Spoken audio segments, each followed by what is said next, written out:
징역 1853년.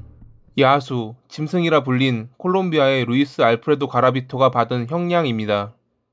1957년 1월 25일에 콜롬비아 킨디오에서 태어난 루이스는 어릴 때부터 좋지 못한 환경에서 자라났습니다.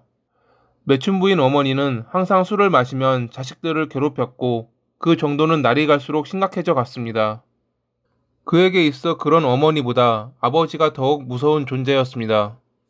어머니가 손님을 데리고 오면 아버지는 루이스를 불러 그들의 행위를 지켜보게 했고 그런 모습을 보며 자신의 성적 욕망을 루이스에게 해소하곤 했습니다. 결국 루이스는 집을 빠져나와 콜롬비아의 거리를 돌아다니며 생활했습니다. 그런 그에게 한 남성이 접근합니다. 그는 루이스에게 잠자리와 식사를 제공했고 처음 느껴보는 따뜻함에 루이스는 행복감을 느꼈을 겁니다. 하지만 그런 행복도 잠시. 얼마 후 남성은 자신의 본색을 드러냅니다. 그는 루이스의 아버지와 같은 부류였던 겁니다. 결국 견디다 못해 그에게서 도망쳐 나온 루이스는 갱단에 합류합니다. 아무런 힘도 돈도 없는 그에게 선택지는 없었죠. 그렇게 힘들었던 그의 10대가 지나가고 갱단 생활을 하며 어느 정도 돈을 모았던 그는 갱단 일을 청산하고 괜찮은 일자리를 구하기 위해 자주 이사를 다녔습니다. 그러는 동안 여자친구도 사귀며 둘 사이에 아이까지 생겨 가정을 이룬 루이스.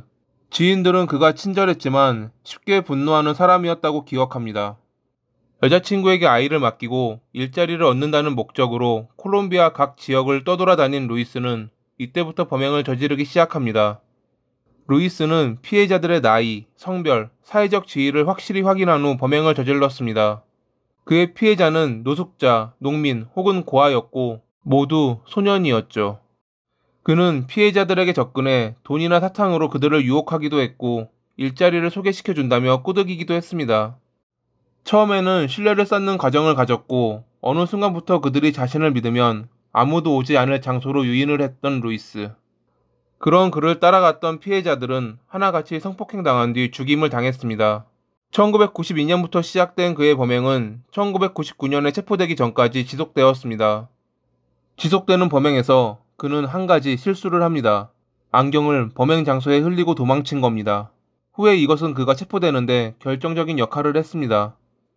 당시 거리에선 많은 소년들이 사라졌지만 수십 년 동안 지속된 내전으로 인해 발생한 고아와 노숙자들을 경찰이 신경 쓰기에는 인력과 정보가 부족했습니다.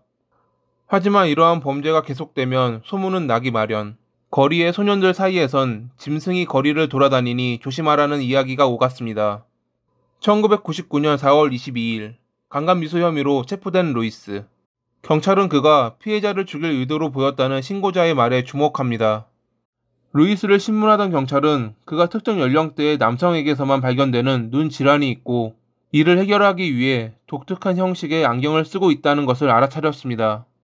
그가 쓰고 있던 안경은 짐승이 현장에 흘리고 간 그 안경과 일치했습니다.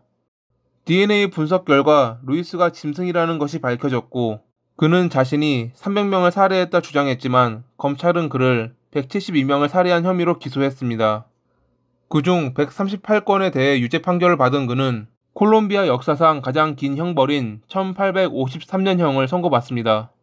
하지만 콜롬비아 법은 징역형을 최대 40년으로 제한하고 있었고 루이스는 피해자들의 시신을 찾는 데 도움을 주었기에 그의 형량은 22년으로 감형됐습니다.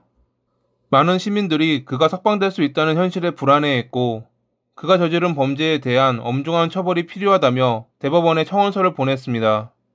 이 사건으로 인해 결국 콜롬비아 대법원은 징역형을 최대 60년형으로 늘렸다고 합니다. 2006년 6월에 루이스는 한 언론사와의 인터뷰에서 자신이 출소하면 학대받는 아이들을 돕기 위해 정치활동을 시작하겠다는 멍소리를 시전했습니다. 루이스가 어렸을 당시 받았던 고통은 안타깝지만 그가 저지른 범행에 면죄부가 되진 않습니다. 2023년 초에 가석방 신청이 가능하고 거부된다 해도 그해 풀려나는 루이스.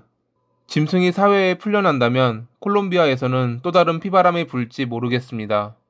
오늘도 봐주셔서 감사합니다.